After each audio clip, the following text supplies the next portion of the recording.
Hey, Katrina here from Scrappy Horses. Welcome to my YouTube channel. I'm so happy you're here. I'm working on a spring page for my art journal, and it is for the Farm Quest Challenge. And the idea is to use toads or frogs or mushrooms. And it ends on April 13th, so you only have a few more days to play. I will leave all the information and the link below if you want to play along. So here I am. I chose to go with the mushroom or toadstool for mine. And you see here I've already chosen paper that is from close to my heart and a little scrap of denim and ribbon. I'm bringing in some cranberry ink and I'm going to lay my spring title down on there and just rub a piece of paper over. This is going to give it a little bit of color and really more texture since I put the same color on top. Now I'm going to go ahead and bring in some Versamark ink and again just bring some texture to my floral pieces. I'm going to group them all together here and then stamp right over. Now this is an old retired stamp from close to my heart, very well loved, used many times. I'm going to remove it very carefully from the block, and then I've folded my paper and I'm going to pour the embossing powder over the pieces and then carefully pick them up, trying very hard to only touch the edges and move them aside. Now on the stems, I'm just grabbing them by the stems because I know that they're going to go underneath the flowers. So if the powder doesn't stick there, it really doesn't matter. I'm going to scoop the leftovers back into the little jar and start heat embossing. Now, it doesn't take much to amaze me, but heat embossing always I love watching it. I love watching the powder turn into this shiny, glossy look. Here's a little tip for you. When I use Versamark especially, I like to get that onto water or onto something wet immediately or wash it immediately. But sometimes I don't like running to wash it. So I lay it on top of a baby wipe.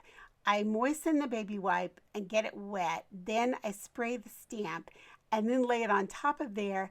And then I can just put it aside until the time comes that I have time to go wash it. All right, going on with the project.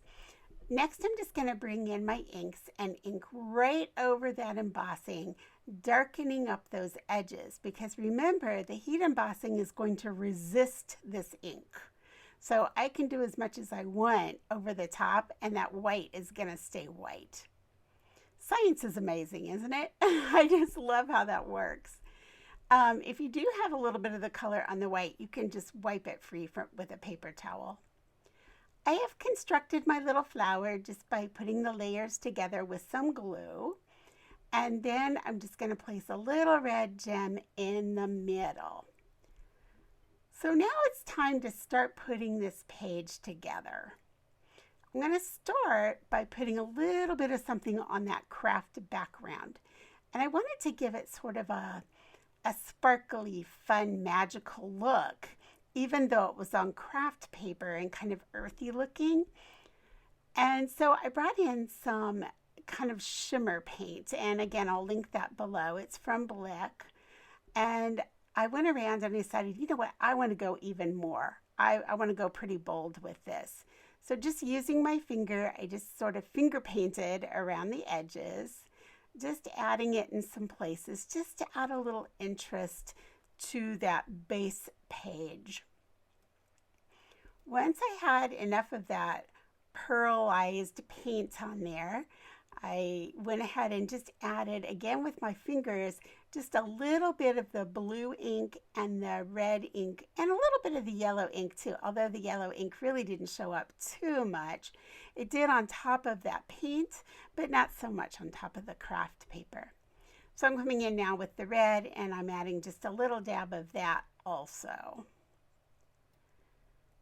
Now I decided it wasn't country looking enough for me. And you know me, I love everything country and rustic. So I went ahead and just distressed with my distressing tool. I used that and distressed the edges of that and decided, hey, if a little bit is good, even more is better.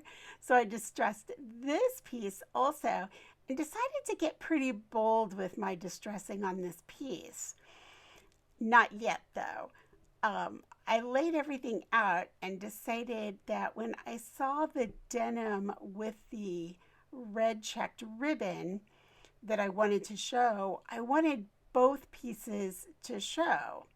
Now I didn't bring my red gingham ribbon in yet, so it's a little hard to understand what I'm saying at this point, but you'll see it here in just a minute. I'm using a little Fabri-Tac just to glue my designer paper in. And now there's that denim strip I told you about. And I'm going to go ahead and glue that into place. I'm just kind of holding it where I had placed it underneath the focal image. There's that ribbon I told you about. I decided, well, now my denim isn't showing, and that's just not going to work for me. So here's where I get bold, and I just go to town with that distress tool. And I just start chunking it out. And it's like, oh, yeah, that's better. Again, if a little bit is better, a lot must be much better. So I just used my fingernail and just dug out a little bit more. So now you can see the frayed part of the denim itself, and that gingham ribbon underneath there. I'm putting together my flower here and seeing how that's going to fit together. And then adding my little spring sentiment. I went ahead and used some Fabri-Tac to adhere that ribbon into place. Now I'm going to go ahead and put the focal image into place. I'm going to hold that in with just a little bit of ATG and then go right over that with the Fabri-Tac. I like the way Fabri-Tac gives me room to move things around if I don't love where I put it in the beginning. So I put a little bit there. I've tied a double bow with just some sewing thread this time. I'm adding my flower, but before I add it, I want to curl up and down on these petals. And I'm just using a piercing tool to do that. You can use anything that's just tiny that you can curl your paper around. And I'm trying to curl out the separate layers there. It's a little hard to see. My camera doesn't like to get very clean on this kind of thing sometimes. I can't think of the word I want. You're thinking of it. I know you're saying it right now. You're saying, Katrina, you're thinking of, and I can't come up with it. But anyway, you know what I'm talking about. It's just not very clean. It's not very sharp. But what I'm doing is I'm just going around all those little petals. Some are curling up, some are curling down. It's just going to give it dimension.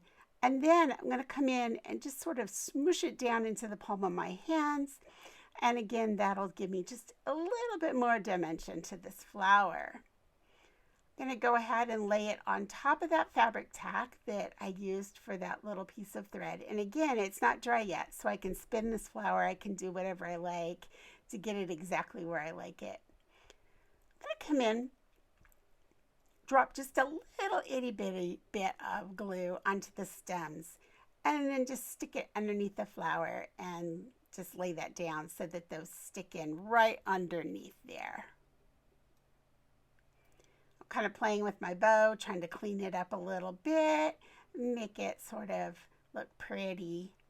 And then I'm going to come in with the other little vine and stick that in the same way I did the first vine.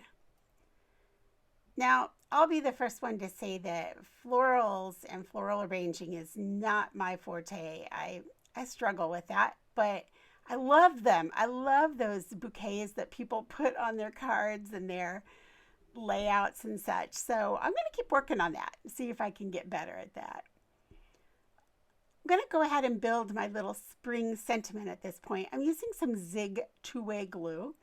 If you've never used Zig two-way, it's a fun adhesive. I like it because it's so little and I can do all of my little itty bitty things. But the whole purpose of Zig two-way glue is actually, if you stick it on immediately, it's permanent. However, if you let it dry and then stick it on, it's kind of like a Post-it note. You can take it off and put it back on and such. And I've used it for that kind of project before, when I've had kids using them to place on horse parts or something, like I'll use a title, the name of the horse part, and then they can put it on and take it off and put it on. And although it doesn't work forever, just like a Post-it note doesn't, it'll work for 2 or 3 times, and it's kind of fun to do that. All right, so there we are. Got the title on. I'm just going to lay a block on there to hold that in place. All right, now we're going to come in. I'm just using that piercing tool to curl this around. You know, usually at this point you see me put some gems in, but I decided, no, I don't want any gems on this. I want to leave it as is.